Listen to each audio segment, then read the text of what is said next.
Greetings and salutations, ladies and gentlemen. Welcome to Roll Hit Die presents our Friday night game of Rime of the Frostmaiden, where Marcus Scott runs us through a homebrew version of the book from Wizards of the Coast, Rime of the Frostmaiden. I say homebrew because we're not letting him run it in any semblance of an order. We are the epitome of herding cats. So before we hand this off to Marcus and go ahead and jump us on into this little adventure of whatever the hell we're going to make Marcus deal with this time, I do want to give a shout out. We have a product that are a sponsor for us that sponsors our usual Friday night game, which was Red Star Rising campaign. And that company is GUI Cube. Now, GUI Cube creates 5th edition supplemental material. It's got its own little world, so if you want to add some of those aspects to your game at home, check them out. They've got lots of material out, and Chapter 4 is pretty much almost ready. It's just a matter of scheduling that we got to get down before we actually jump back into Chapter 4. On top of that, as you can see on the screen, in the very center of the screen, we have the map of Targos. Are we in Targos? No, we're in Yeah, this is Targos. There's the map. There's the name. Well, as you can see, it's brought to you through the Roll20 app. So that allows the players as well as our viewers. What happened there? Our players as well as our viewers to see what's going on the screen, battle maps, artwork, whatever we want to share to build that immersion. On top of that, we also have, from time to time, we have sound effects. And those sound effects are brought to you through the Sirenscape app. So if you want some spooky castle sounds and creaking boards, or I don't know, some dragon screaming in the middle of a storm, check out Sirenscape. You can download all those and create your own little sound effects. And last but certainly not least, we have Hero Forge. Every one of our players, pretty much at this point in time, have created a Hero Forge character with their own pose ability, their own appearance, their own equipment, and their own coloring. They've painted them. So with a Hero Forge subscription packet, you can make your own character, turn around, and create your own digital version of it. So you want to check out and make your own miniature for your games at home, whether you want them to send you a file to create it on your own 3D printer, or have them send it to you through the mail, or create the digital version. Check out Hero Forge and their subscriptions. Down below, we have several links that you can go through. We have a new website, which is rollhitdie.com. It'll be the last link on the bottom. We are also doing Extra Life campaign, and we want to continue to collect what we can for those children of the Children's Miracle Network, as well as children's hospitals. So any little bit you're able to give out to help those kids out goes straight to them. We see none of it. We just straight to the link. And at this point in time, we have some Twitter accounts down there for our show itself, Roll Hit Die on Twitter, as well as mine. Don't think there's any more announcements that I can think of at this particular point in time, unless there's any changes. Anything anyone else wants to add? Bubbles.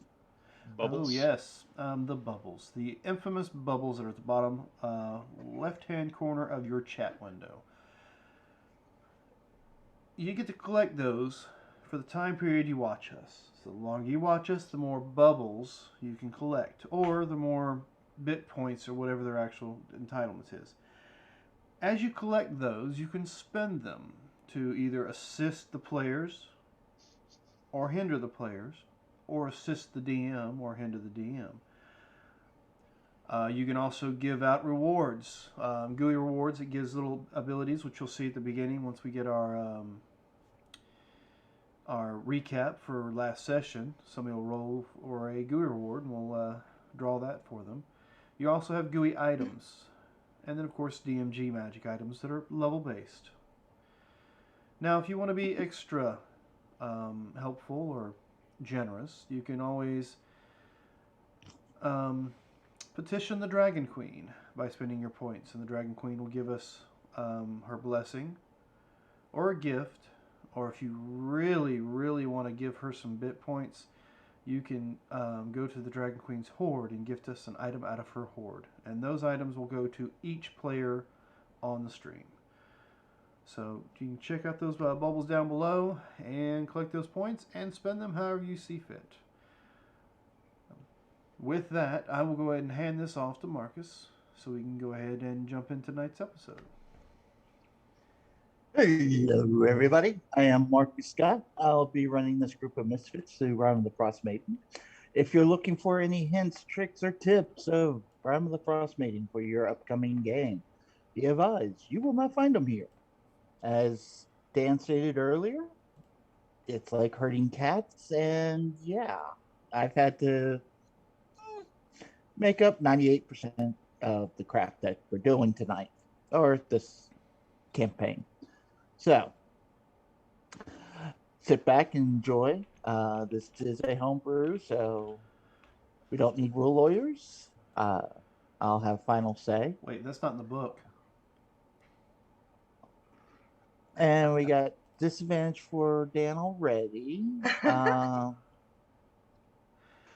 I've always been a prominent member. I always tell my players before the game starts, yes, there are rule books.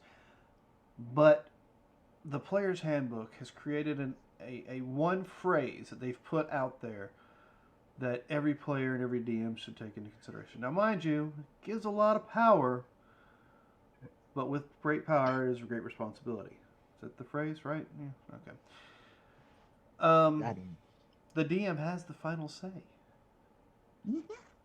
This is the DM's world, so, and I also like the rule of cool, and I think most of my players, most of the players as well as our current game master also likes those. So I'll give you shit all day long, but I agree with you. Yeah. Now that I've lost track already.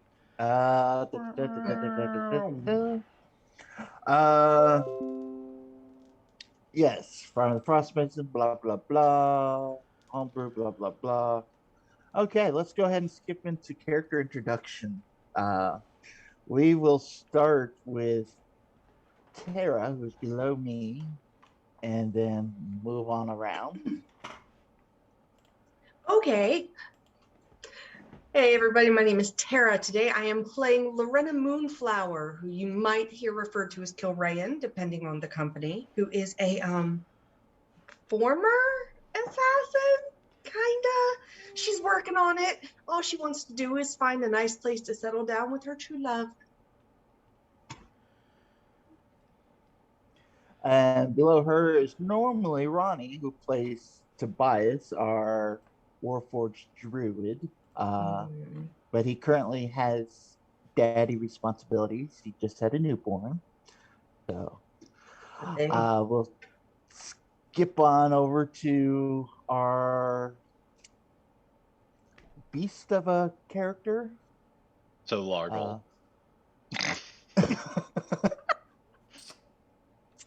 Sure, yes. We'll go with Largle. I am currently playing Largle Stoneclaw, who is a bard / sorcerer who has a little Yeti tyke on his shoulder we call Wampus, who seems to be getting more magical items than anybody else in the party at this particular point in time. I am Dan Latham, also known as Shouted Dagar in the social medias, and that's who I am playing. And of course, below me. Hello. My name is Curtis Frost. Tonight I am portraying Typhoid, the Leonin monk werebear currently. All the shenanigans, all the fun stuff. Who is apparently caused enough of a havoc to make people think that, you know, if the cleric tries to leave, he's turtle soup. I don't know what you're talking about. So, yeah. When the assassin tells you she's going to make you turtle soup, she's probably going to make you turtle soup. Yep. That's not what was said, but okay. I wonder why we can't keep a healer. Mm-hmm. And speaking of turtle soup, I will be running a NPC character for the group, which is a turtle cleric named Anku. His name was Soup. No, not quite yet. He hasn't found a way to run away yet. What's your name? Bouillon. Whoa. I got manacles. Actually. Who's got a chain? I have manacles as well. I'm sure we can chain them. between the two sets. Oh no. I might use that for next campaign as a turtle named Boo. That's funny. Yeah. But it's been a while. So who would like to take a stab at what we did a couple weeks ago? Not it. Well, I got notes, so let's see if they're any good. So we were in Bremen. Nerd. Yeah, I know, right? We started out in Bremen, and we woke up in the morning. We went downstairs, and we were treated to a buffet getting set up like a continental breakfast at any hotel chain you stay at sometimes. And we were all getting ready. We started eating. There was a young boy we talked to about, the people that were in there and talking to him and about, him having a calling. And it's like, well, maybe you should stay and protect your family instead of becoming an adventurer like his father, who was named Jeffwin, because I completely forgot the kid's name, but I got that his father's name's Jeffwin, and he left 2 years ago to become an adventurer and never came back. So it's kind of like, why don't you just stay home and protect your mother and sister? So, we told him that he needed to stay there and do that. Largol flashed all these terrible images of what people would be doing to his mother and sister if he were to leave, because he's just that nice of a Horrible. guy. Yeah, the boy eventually ran away very upset. The rest of us had no clue why, except for Largol, until, I'm just trying to educate the kid. Yeah. Yep. We heard some men talking, and they were talking about how they were looking for whale fat, and learned that if we come across any, we could talk to Titus or Lamar to sell it in town. As the inn began to fill with patrons, we were getting ready to head out, and Lorena was getting some food to go when the little girl came up with red hair and offered her a bag to take some food home in. And Very some helpful. money was left on the table, and I gave the little girl a coin pouch to, help finances of this place, since it seems that it's only being run by a single mother, that maybe some money thrown their way could help them. We then went towards the dock. There's a dwarf yelling at us, thinking that we were another group of people. An elf eventually came out and told off the dwarf for trying to hire us without telling us what was really going on in the lake. The elf's name was Tally. We talked to Tally about the lake monster and ended up coming to a conclusion that it sounds like a plesiosaur. And we got on a boat with Tally's book to, write down notes. And Tally and Lorena were writing notes back and forth in Elvish, because we just kind of pushed that onto them. And Tally It was just seemed like, it was the lady's responsibility or whatever. I mean, if you're gonna write to somebody and make sure it makes sense, it's probably better to, let the smartest one in the group do so, right? Exactly. It makes perfect sense. Gaslighting sometimes doesn't look good on anybody. Sometimes, someone that's too smart uses that. Wait a minute. Some people can't understand what the writing means. So, we found a fish, talked to the fish. Okay. Fish talked back. Okay. So, he tells us that his name is Limpetus, and the large predator of the lake is his friend named Felix. So we asked Fish if he can find Felix, and Fish swims on down, and a little bit later, we end up talking to Felix.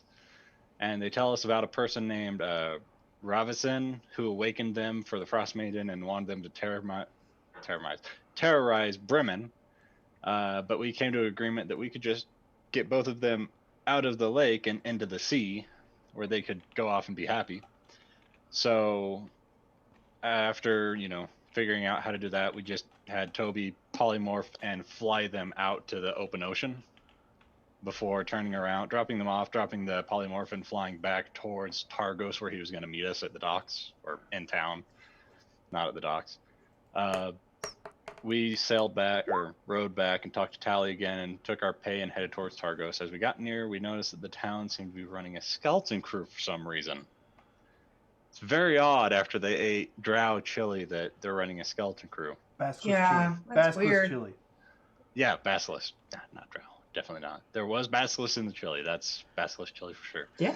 Yeah. It just had, filler. No, it's fine. It's fine. It's fine. There was filler meat that's not important. It's like, when you get ground beef, it's just, filler. There's some pork in there. It's not Pork their fat. fault they ain't got It's fine. cast iron stomachs. Yeah. That's fine. So, we learned that there was a Well, it's a nasty good thing we're bug not in going the game around. yet, Dan. Yeah. Nasty bug going around for the last couple of days. What was that? So it's a good thing we're not in the game yet, then, huh, sir?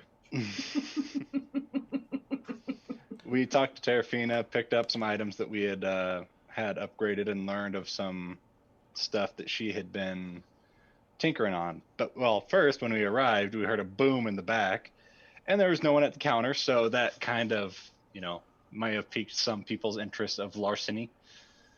But she came back soon enough, and we learned that she had upgraded a rifle with some of the psi crystals, and it was just going to take a really long time, so we decided not to get ours upgraded. But we did sell some items. We went and talked to Keegan, who was sick. I helped him get over his sickness. Got the armor, and yeah, basically got all our items that we needed from this town, so we could never come back again. So we don't have to come back. Yeah. Yeah. I mean, we could if we wanted to. If we just don't really want to. No. So yeah. Yeah, Keegan came stumbling out, moaning in pain, calling out to him. He eventually comes out covered in puke, pale as a ghost. Largo cleans him off with magic. I heal him up. Yeah.